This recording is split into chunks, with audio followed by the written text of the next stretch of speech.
Hello, everybody. Welcome back to Cinema Savvy. It is myself, George, joined once more by Tayte for another episode of the Mount Rushmore series. And this week we are going to be doing our Mount Rushmore of DC films. Joker Part 2, or however it's pronounced, is out in cinemas this Friday.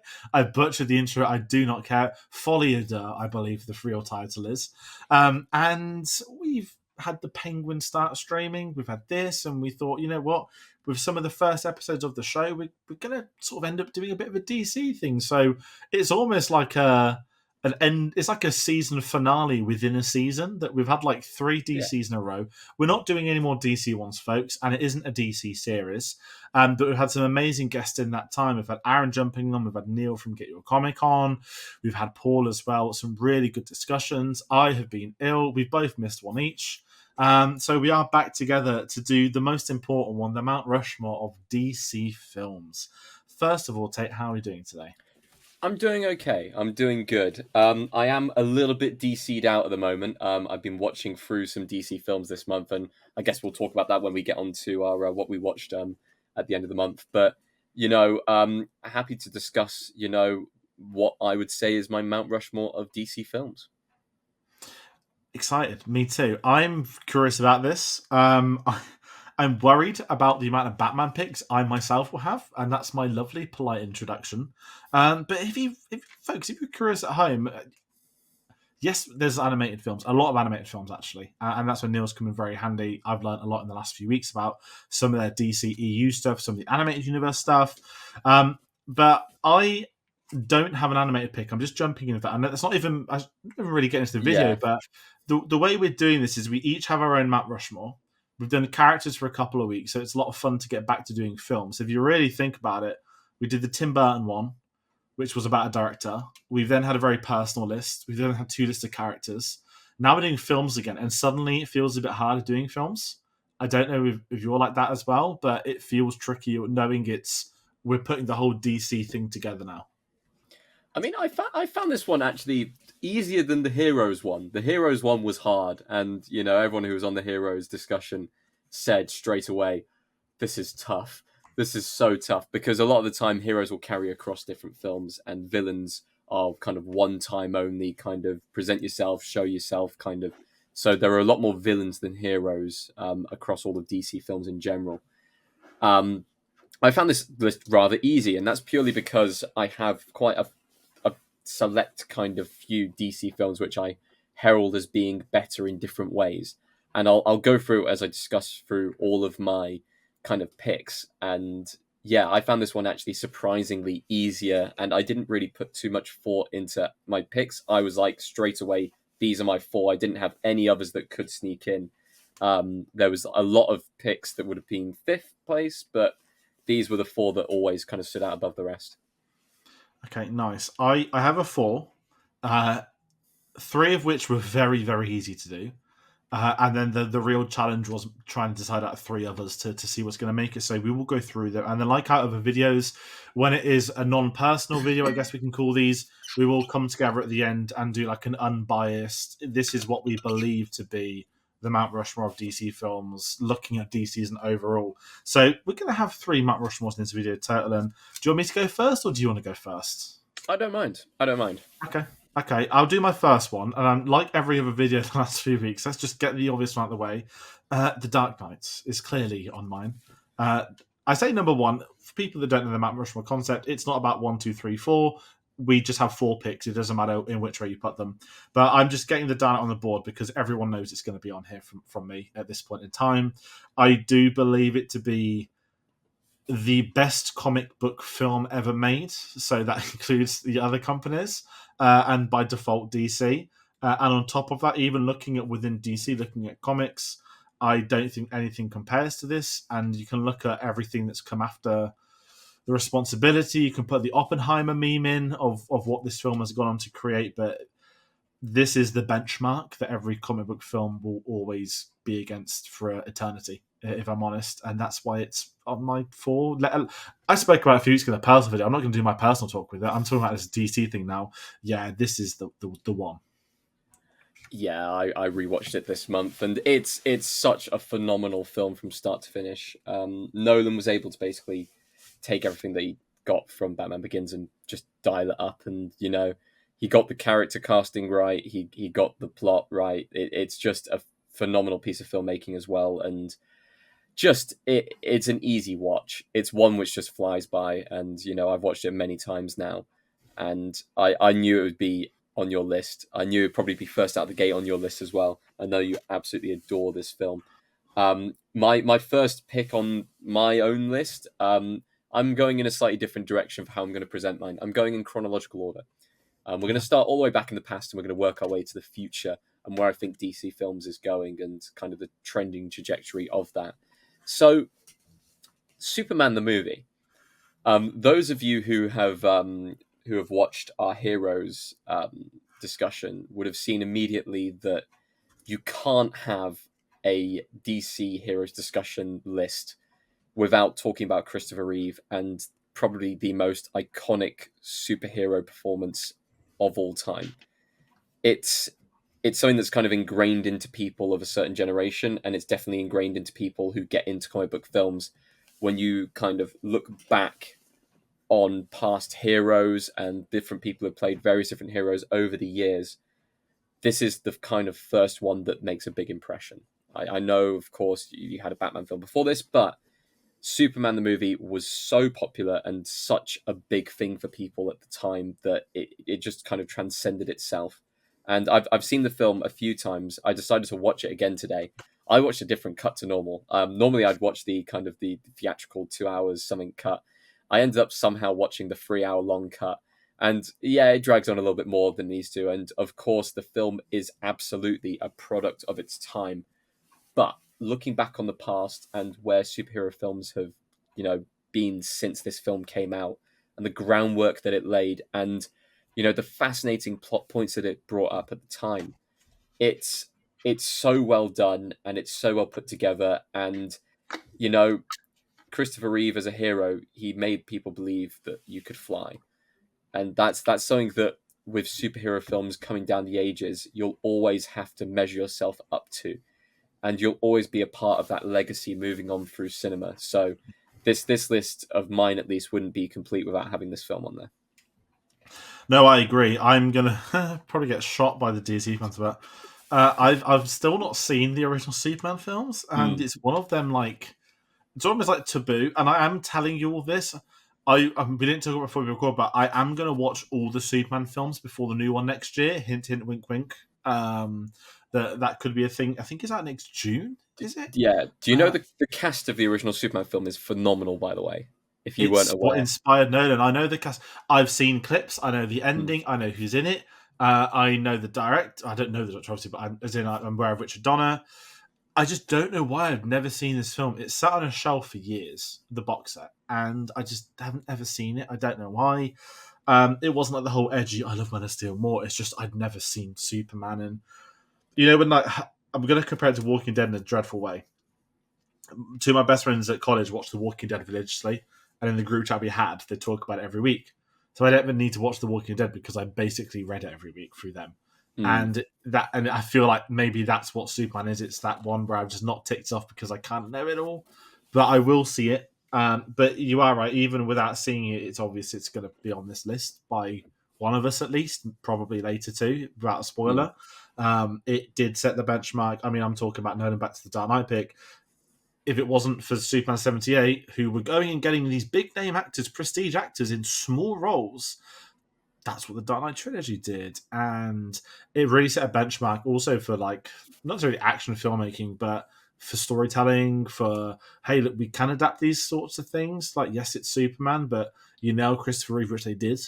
And then it opens the doors for what's coming. It does feel like DC is trying to get back to, after a gloomy dozen or so years of that we're doing darker, edgier films. It's like, hey, we need a hero to save the day.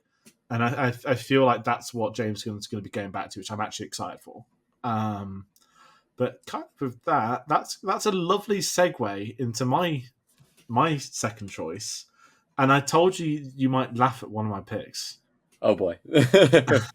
I'm picking my introduction to all of superhero genre with Batman 66, the movie. Oh, you're going further I'm back. going there. Wow. Yeah, I'm going there, and I'll tell you why. This isn't just the fact this was a. I mean, the box set, you can't see it on the strap behind, but it's on the videos if you look at Yeah. the solo ones. But I saw this as a kid, not for weekly show. The film, we had the film on VHS. I'd never seen a TV show till the Blu-ray came out, and I loved this growing up. But what this actually was, yes, it's Adam West joking. Yes, it's Robin joking. You have Batman the hero, and it's a kids' film. It's aimed at kids. It's to bring the young audience in. It's been a successful series. It's bright. It's colourful. It's very comedic. Two great performances in the leads, and then you have a whole ragtag group of villains. If you think about it, you have all of Batman's villains coming together in a glorified TV film because it is a film. You've got Rocky's coach as the Penguin. You've got the Riddler. You've got Cesar as Joker. You've got this incredible rogue gallery come together, and I kid you not, no DC film nor Batman film has been able to have a group of antagonists as the villains since. And if anyone goes back and watches this, yes, it's ridiculous at times, but it's actually an incredible superhero film. And I know we will laugh at the bomb scene when he's running around and it's the ducks and it's the nuns and it's the kids and it's all that. But that's Batman trying to save the day.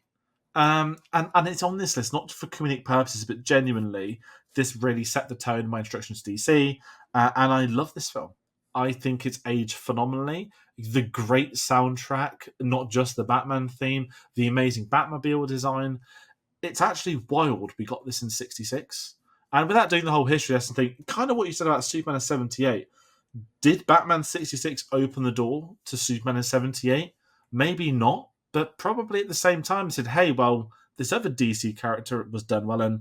And way before, when you still in the 70s, the Batman comics, it's not Frank Miller yet. It's not The Long Halloween. It's not these dark, depressing stories, which is so great when they came out in the 80s.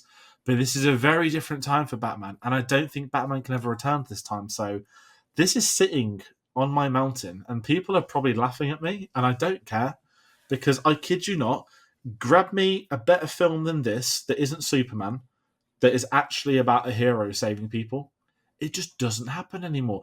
It's the simplistic storytelling nature of good versus evil, and we just don't get that on the big screen. And this is what I was saying, that I think James Gunn is going to go back to this sort of era, the 60s, the 70s. It's going to feel like an old comic book come to life because that's where his Guardians films are. And I'm really excited what to come next. But yeah, I've got Batman 6. And also, I mentioned the villains. When we did the villains discussion, I literally said, if there was a way I could have put the group on from Batman 66, I would have. Because the fact you had some of the biggest villains come on together, no one stole the limelight more than the other. They all had great moments. They were all great together. It is an incredible feat that will never be replicated. Well, we did have every Batman ever as one of the picks in the Heroes I one, know. so cheating the system a little bit. But no, I'm not laughing at that pick. I'm finding it fascinating. I'm finding it fantastic as well, because one thing that you see a lot of, and I see it all the time through YouTube commentaries nowadays, and people who go back and like they'll only talk about like the Tim Burton films, and that be kind of the original comic book movies and stuff like that. And it's like, no. We're going back to the start. Yeah. And you have to respect those films because they laid the groundwork. They were there to put themselves on the screen, and they allowed people to take inspiration from them in the years to come. So I think, in general, it's so key to respect these films that were made back then, so that we're able to have good kind of, modern superhero films now. And we can look at them, we can compare them, and we can look at not only how far we've come, but also, what maybe we've lost over time. We've lost that kind of hero that isn't an anti-hero, can't do anything, good without having to do something horrible at the same time. So going back to those simpler ages of, the Batman film and also the Superman film, it brings us back to a time where, heroes were just pure good and out there to only do good, and were doing it out of the kindness of their hearts and, to save people instead of having ulterior motives, instead of being action heroes, instead of being everything else on top of that. They were just heroes. And I love the old school films for that. And I love a bit of kind of nostalgia going back and watching through those films, because when I was growing up, I was allowed to go and watch those films at the same time as watching the modern ones and have that comparison between the two. I say that, I'm immediately going to ruin it. My next pick is Batman Begins because I love the superhero action beats, and it's a big jump through time. Great pick. It's a massive jump. It's a great pick. I would have picked The Dark Knight, but there's two reasons why I didn't.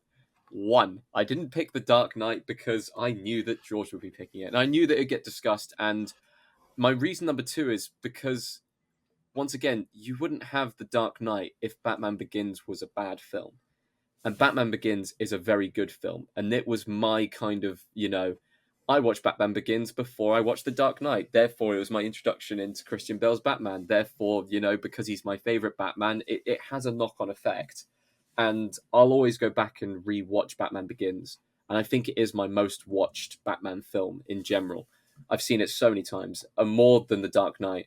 Because The Dark Knight is one where I watch it and I appreciate it. I'm like, yeah, good. I've seen that now for a year. I'll come back to it in a bit or something like that. With Batman Begins, it's got this rewatchability value. And I love an underdog story. And I love the whole training stuff that he's doing with Ra's al Ghul. I love, Liam Neeson's, performance and everything like that. And the way that Gotham's presented in the first film is fantastic. You really get to explore the city. It's a really, really well-written start to the trilogy. I love the Scarecrow in it. I love the fact that, it's such a menacing character in a way that, I read the comics when I was younger, or at least some of the Batman comics. And I always thought, how on earth would you put the Scarecrow onto screen? That doesn't quite translate, and they found a way. So what Nolan managed to do with that film and what he managed to do with that franchise is fantastic. And I'm putting Batman Begins up on the Mount Rushmore because I believe it is a founding father of those films. I truly believe that is the founding kind of point that The Dark Knight went on to kind of, expand upon and do better from. I think The Dark Knight's a better film. I'm putting Batman Begins on my Mount Rushmore because I think it laid the foundations. I agree. I'm glad you've got it. I'm actually going to say something related to what I just said about Batman 66, that you're never going to have a better group of villains on screen together. Batman Begins puts three villains in this film. Three villains that haven't been done on film. You've got Tom Wilkinson's incredible Falcone. You've got the beginning of a beautiful relationship with Cillian Murphy, Christopher Nolan, the Scarecrow. And you've got Liam Neeson's Ra's al Ghul, who is superb. To put them three on, it's not the Joker, it's not Harvey Dent, it's not the Penguin, it's not Bane, it's not, I don't know, who else am I missing, this massive Catwoman. It's something completely different that we haven't had in a series at this point, which has already had five live action films, plus the animated series. It's superb. And to also add an origin into that and use these characters to further Bruce Wayne and his Batman character, it is one of the best accomplishments in modern superhero cinema, is doing the origin story perfectly. I genuinely believe there are two films that did it perfectly, and the other one is Spider-Man, which is for a different video another time. But I'm glad you've gone for Batman Begins. I'm glad we've got two Nolan films on the board. I haven't picked three Nolan films, so don't worry, folks. It's not me picking a trilogy plus one. But if you want me to round into my next pick, this is where people are going to start to get pissed off at this point. And I'm just going to say something, Sometimes the best films within DC just happen to be about the same character three times. And this is the one where I've struggled with, because this is my and ah pick, where I've got two films on paper, but I know what I'm going with, and it's not recency bias. I'm putting Matt Reeves as the Batman in. We've spoke about the comic book side of things, and I've already said on record I've not seen Superman films. I've read some Superman comics, but it's not a character I've ever gravitated toward in terms of reading. Whereas Batman I genuinely look at Matt Reeves as the Batman as the first time I'd seen the comic books come to life. And I know it's grounded. I know it's still different from comics, but to get this film in 2022, 2 hours 45, rated 15 here. I don't know if it was rated R in America or if it was PG-13, but a more adult-themed Batman, casting Rob Pattinson, who, if you know film, knew was on the up, but to other people it's Cedric Diggory and Twilight, who's having an incredible career, with a director of one of the greatest, I say modern trilogies, he directed 2 out of the 3 with Matt Reeves, to create a whole new Batman world, not just inside a decade of Christopher Nolan's series finishing, but to have the Matt Reeves one in between. Not Matt Reeves, sorry. Batman v Superman. I meant. Yeah, Zack God, Snyder. Snyderverse. Sorry. So the fact we're on our third different Batman iteration within a decade, and to make it his own within the opening montage, giving us one of the best scenes in all of superhero history, and it's just him writing or reading his diary aloud, cutting through the city, is incredible. It's one of the best films. It is a detective film.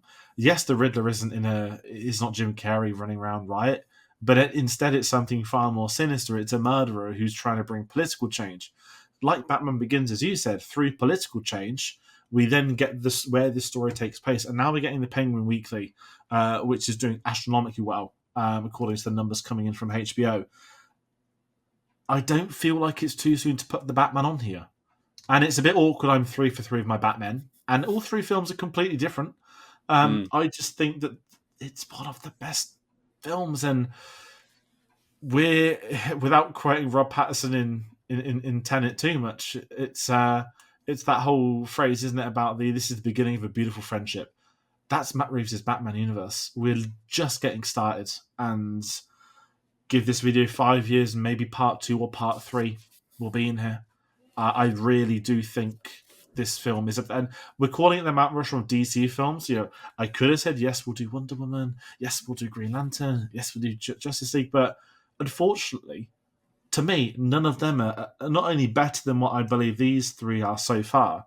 I don't think they sit atop a mountain of what DC films have been, and the criticism there is that DC just haven't been good enough, bar a couple of characters.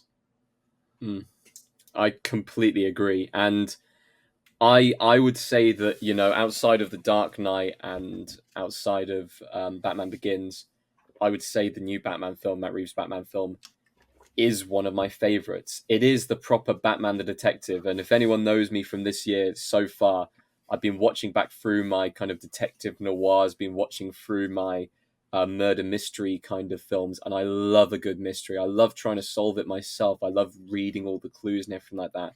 And you get that with this film. You get a Batman who's kind of stalking the streets, who, kind of is trying to solve these different riddles being laid out for him. It's not an origin story. It's already established, and it's great that we can just go into the character straight away, solving another case. I love the fresh take on it. I love the kind of dark, eerie, kind of emo goth nature that comes with it. I love the gothic Gotham that, is based off of, it filmed in Liverpool, and I was up in Liverpool a few weeks ago and I got to see some of the things in real life, and it's like, oh, it's so cool. It's so cool. You can actually picture, walking through the streets at night and the kind of dark eeriness that comes with it. So I absolutely adore the film, and I think it's a great pick, and I don't think it's too soon. I absolutely don't think it's too soon. I think that give it another year, people would be putting it on here as like not even unquestionable, but people wouldn't even be thinking about questioning it in the first place. It's got legs, and I haven't seen the Penguin yet, but from what everyone's been saying about it, it's just the start of the universe. It's that building block in place, but I'd say it's a very, very, very strong building block, and I'd love to see kind of where the world gets taken and how dark down the rabbit hole we go with that universe. I can't wait to find out who they're going to have as the next villain. To be fair, that's going to be rumors floating around. Whether it's going to be Clayface or whether it's going to be Mad Hatter, or who is it going to be? It's just we'll wait and find out. Okay, my next pick. Now, I've been watching a lot of long films this month, amongst other things, and of all the long films to watch, I didn't watch Zack Snyder's Justice League. God, I'm not that torturous to myself. But I did watch Watchmen. And Watchmen, I talked about in the Heroes. I had a discussion about it. If I was going into villains, I would have had a pretty safe argument that I could argue that, the comedian could be a hero or a villain. He toes the line so hard with that character, with Jeffrey Dean Morgan. It is a fantastic film. To fit all of the stuff in from that comic and make the small tweaks, that made it viewable, at least for film. It's so well done. It has, as Aaron put, one of the greatest film sequences for comic book films of all time, with the birth of Dr. Manhattan, which I still get goosebumps from. I love the character depictions of it. Jackie Earle Haley did a phenomenal job as Rorschach. Patrick Wilson has a solid performance in there as well. And watching kind of the Ultimate Edition or whatever it's called, you do get those glimpses into the kind of sub pirate storyline with the reading comic books, which I prefer the streamlined cut, but it adds more to it. It adds the visual style of the comics in there as well. It adds everything into it. And, to top it all off, you've got two phenomenal performances. Once again, if I was doing the villains pick, I would absolutely have been picking Ozymandias as one of my, top villains for DC. Played by Matthew Good. He is so, so good in this film, playing that arrogant, rich, Batman-esque styled character who, follows the Egyptian gods and tricks the world to save the world. It's such a compelling performance. And of course, Dr. Manhattan, one of the most iconic characters, put to comic book films, recognizable from just a symbol on his head, let alone the fact that, the character itself is naked for most of the film. It's just overall the package of the film, the storytelling, the visual aspects. I think it's one of the only times where Zack Snyder's slow motion really works. Everything comes together, and it's just such a phenomenal film. And it's one of those films I'd happily watch like over and over again, even though it is like 3.5 hours long. It flew by. You get some films which are 2 hours long that drag. This film's 3.5 hours long. It flies by because you're so invested in it. I'm glad you picked it because I know you're a massive fan, and there is a place for it on this. And I think people forget that with DC, that it isn't just Justice League characters. It isn't just not superheroes, but DC has a whole wealth of a library. I didn't pick Steel. It's just one of them where, again, even Zack Snyder has become. I really like him, Zack Snyder the person. I like a lot of his films.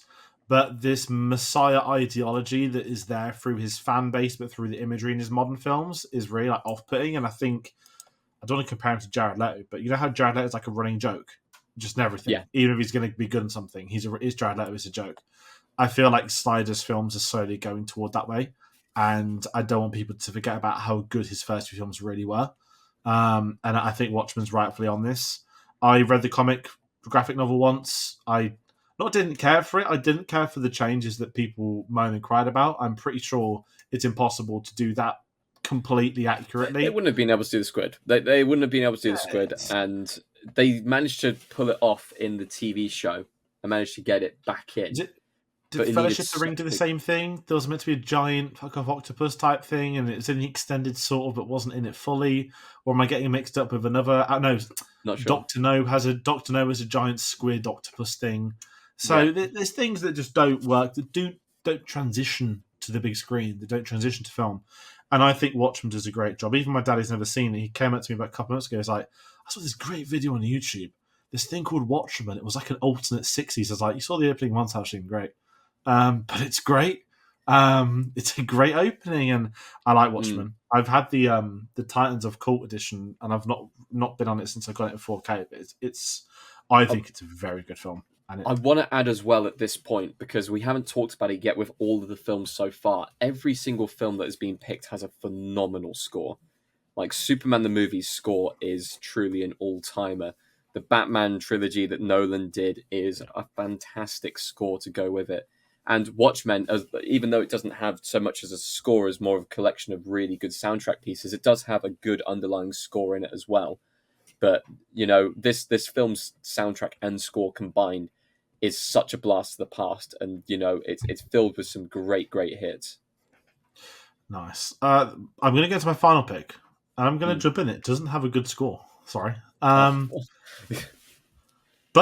it has a killer soundtrack. I'm going to try and explain this as it goes on, but I've spoken about the past, my experiences, watching Batman 66, The Dark Knight, The Batman, what that's done. I'm not picking a fourth Batman film, so don't worry, people. But I am picking a film which represents the future of DC.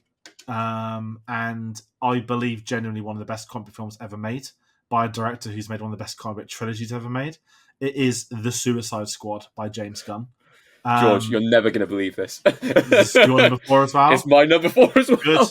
Let's get him on together, because Before we went live, I was saying to you, I was like, I've got three locked in, but it's going to be said in orders 1, 2, and 4 Mm. because this does represent the future. Now, it represents the current. This film is outstanding, is rightfully up there. It has an incredible ensemble. It took a complete catastrophe of a film. Yes, Suicide Squad was a financial success. It was rubbish. It was crap. What did it do? Let's take some of the things that worked. Let's take the concept because don't let one bad film ruin what is a very, very popular series of comics. It's been TV shows. It's unfortunately now a failed video game as well. Let's get this going. Who do we do? Let's bring on James. You know, the guy that just did the Marvel films about the wacky team up that shouldn't work but does work. Yeah, let's let him make this film, make it rated R. Great. What do we do after? Let's give him DC as a studio. That's how good this film is. Warner Brothers wanted this person to look after their studio. I'd be very coy talking about him earlier with Superman because I was going to talk about this pick, and it Mm. is on there for a million different reasons. By the way, he followed up with a pretty great TV series in Peacemaker 2, so it is on this board. It's entertaining, it's funny, the action is very well directed, the soundtrack is great. I don't like the score, but James Gunn films are so good at utilizing soundtracks, and I love the performances. The fact that you can have cameos by the likes of Pete Davidson, and it's great. Pete Davidson was on screen and people enjoyed it. Like, I actually think he's a good comedian. Maybe not SNL, but some of his roasts are very good. I'm just going to say that. But this film, to me, has it all, and it's really rewatchable, and it feels so different to other DC films. Not because of the story, but it feels, again, without me moaning about the glup of maybe the last 5, 10 years, and this isn't including the Batman, but sometimes DC's felt very samey within its tone and aesthetics, whereas this feels like, hey, we're on an island in the middle of fucking nowhere. Starro the Conqueror is here. Let's have a blast. Sylvester Stallone, do you want to voice King Shark? Sure. What have I got to do? Record like 3 lines? Okay, great. It's quality. It's quality. I'm gonna go ahead and just kind of summarize how DC has been, and I know that a lot of DC fans will take kind of you got to take this as it is. DC, as in the extended universe, has been a failed project. And Yep. the fact that people are clamoring over, Snyder cuts and Ayer cuts and director's cuts of films that have already come out, when every single film needs that cut because the first film wasn't what people wanted or expected, and you want the vision to be better in the end, that's the sign of a studio that's made big mistakes. And you look through the films that they made, and you could maybe point out a few which were successful, or at least you could say were a good enough film to be of the quality of the giants that we've mentioned. We're talking your Man of Steels. We're probably talking at that point Wonder Woman, the Yep. first Aquaman film, and then it's this. And the fact that this film is the one that turned everything around and meant that James Gunn would take over the studio and people actually got a bit more behind it and a bit more on board with it shows that everything before now has just been completely mishandled. Apart from casting, I'd say it has been completely mishandled. And this film brought back fun to the comic book movies. Of course, Marvel has been the fun studio. All of their films have a quippy hero and loads of action beats and stuff like that. I'm not saying that you need those things to make a good superhero film. We just spoke about, Matt Reeves' Batman, which is one of those films which has none of those things and is once again a DC film. You need good direction, you need good dialogue, you need things that will work for the screen, and you need to make it feel like, in some way, shape, or form, it's come off the pages of the comic. Whether it's a noir detective novel, Batman's had noir detective novels kind of based around it, or whether it is something as batshit insane as taking on Starro the Conqueror on an island in the middle of nowhere with a ragtag group of team and a shark. Like it's just it's bonkers. It's brilliant. They cast everyone perfectly in this film. It gives a redemption arc for Rick Flag and his character because the Yep. first film did him wrong. They've been trying to make Harley Quinn work for so long now with Margot Robbie. They tried with, she was briefly in Batman vs. Superman. They tried with the first Suicide Squad film. They tried with Birds of Prey, which people forgot about.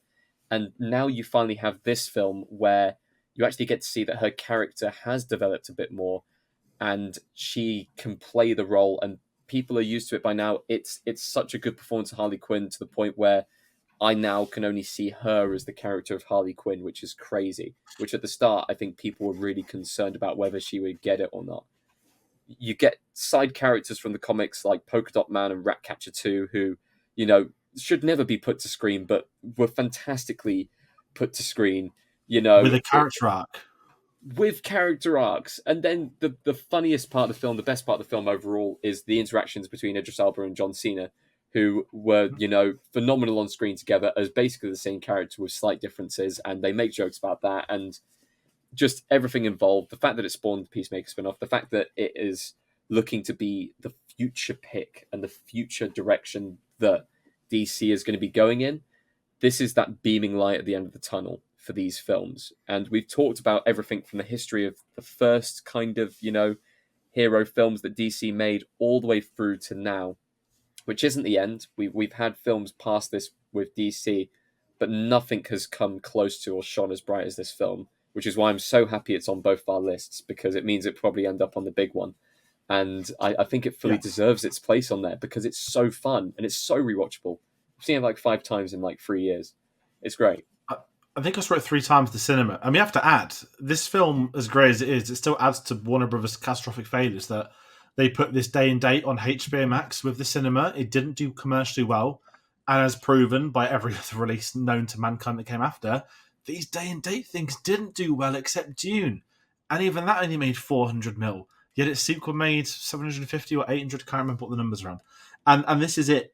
When a studio is given to you for making this good film, maybe that's also a bit, not desperate by Warner Brothers, but they're looking at the track record that, hey, this guy's just going to... He then goes to make Guardians 3, by the way, and the Holiday Special, which are both great, to then go back to DC to do DC full-time. I'm glad you mentioned John Cena. I'm not here to talk wrestling, but this is the one where, when people always have that conversation, who's the best wrestler turned actor? Right now, everyone goes straight away Batista, Cena, The Rock. And I think before this film, you can say The Rock and Cena are on very similar career paths. They've done their sort of comedies, they've done this, but this role and Peacemaker has instantly put Cena near Batista's level. And I know he's doing his retirement run in wrestling next year. I'm really excited to see what he's going to do full-time in Hollywood. And I can't wait to see Cena do more. But you're right, this film's got everything you want. It's entertaining, it's great, it's violent, it's disturbing, it's funny, it's gross. It's perfect. It's got a killer soundtrack. And that being said, that is gonna. I hope it's going to combine this. But if we just quickly recap our own, which is great. So I've got The Dark Knight, Batman 66, The Batman, and The Suicide Squad. Lots of those. Yes, and my picks are Superman the movie, Batman Begins, Watchmen, and The Suicide Squad. Lovely. Okay, let's do a combined one. I like your ideology of chronological order, so let's start there.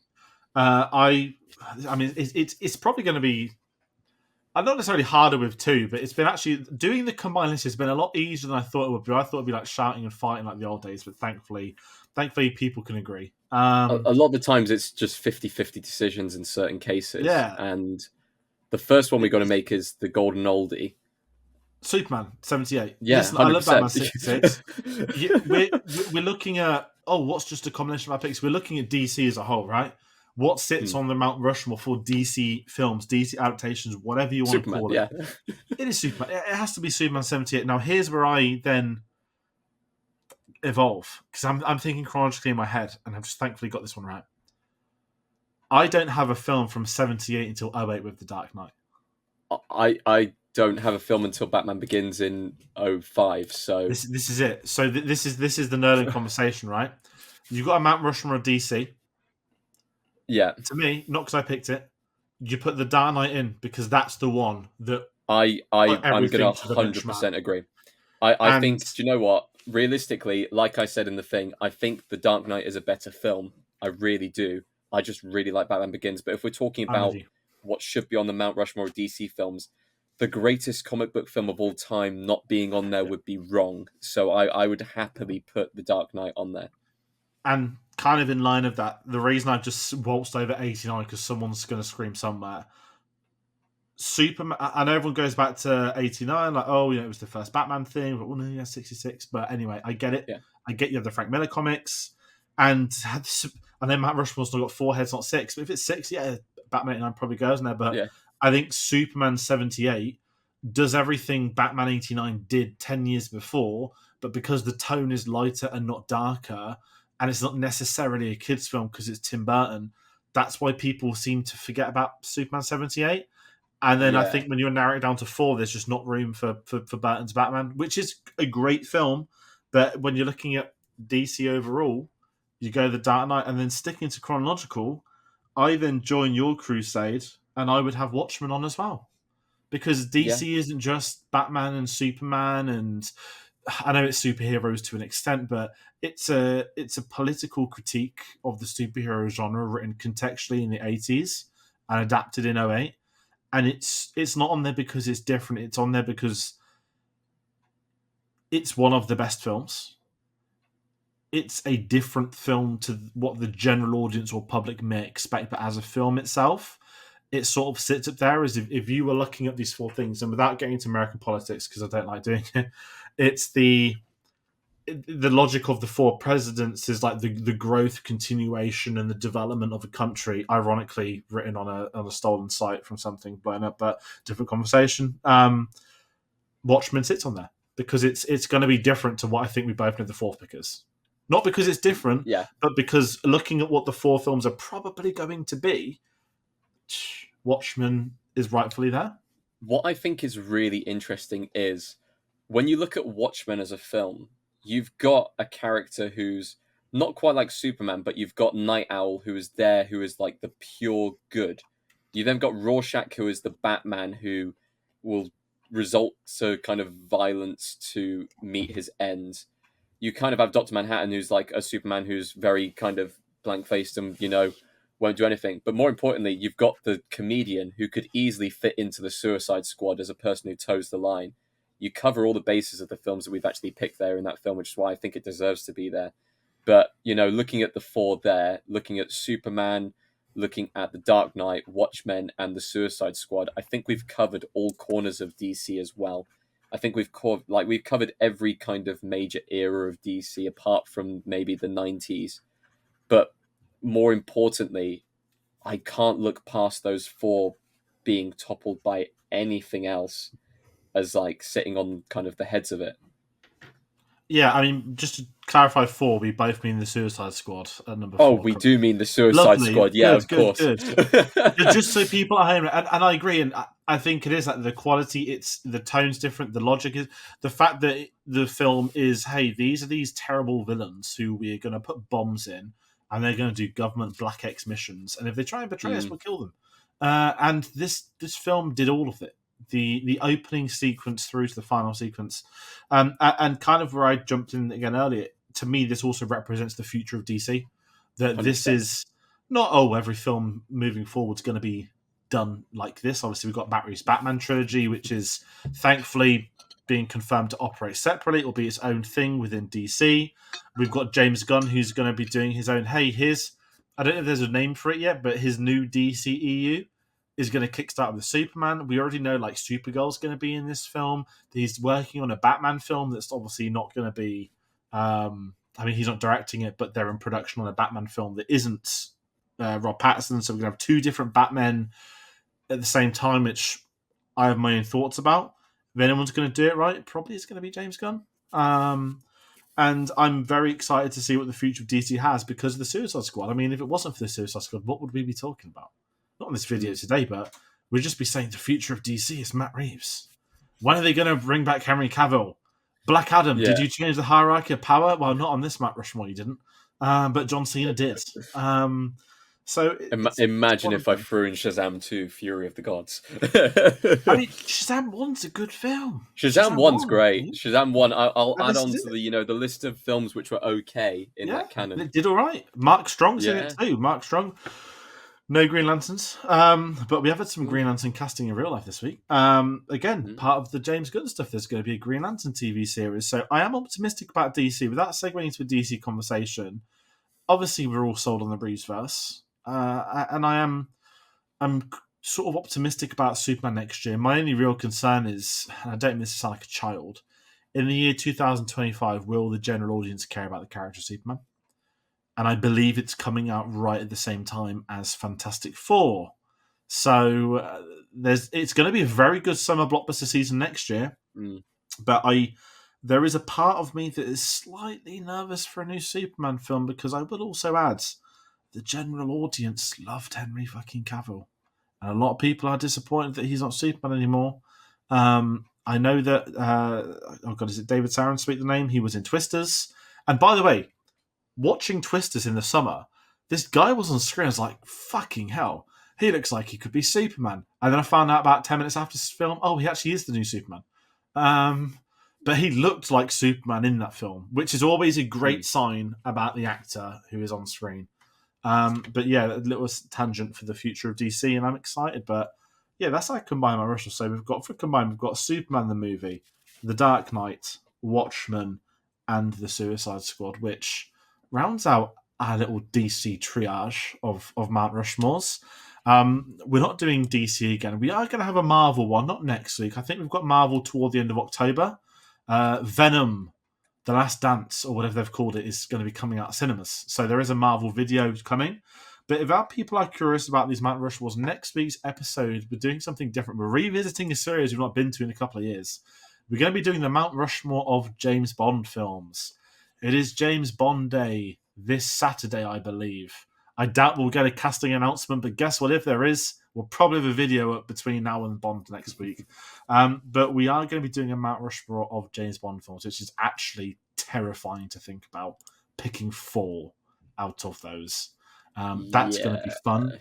We'll have more info on our guest as well, but that is going to do it for today. Tate, have I missed anything? No, I think you've covered everything. Keep an eye on our social medias for the new videos coming out. So go follow us on Linktree link and reviews for Joker Part 2.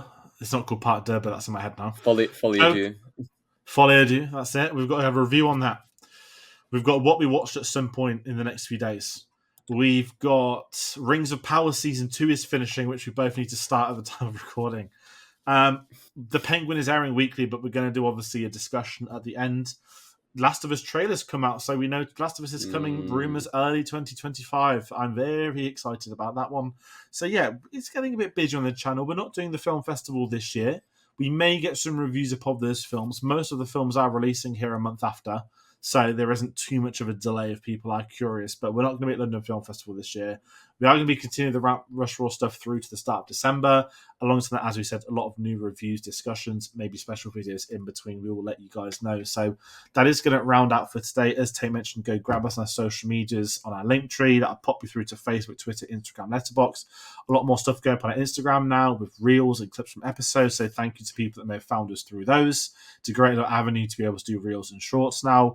And we obviously want to hear what your DC Mount Rushmores are. Are you furious that we've missed something out? Is there something that should be on that isn't? Is there something we put on that shouldn't be on? We do want to hear it, so please do comment your abuse as well, because DC fans are the most sane of the lots. And that is going to do it for today's video. So once again, thank you all for watching, and we'll see you on the next one. Take care.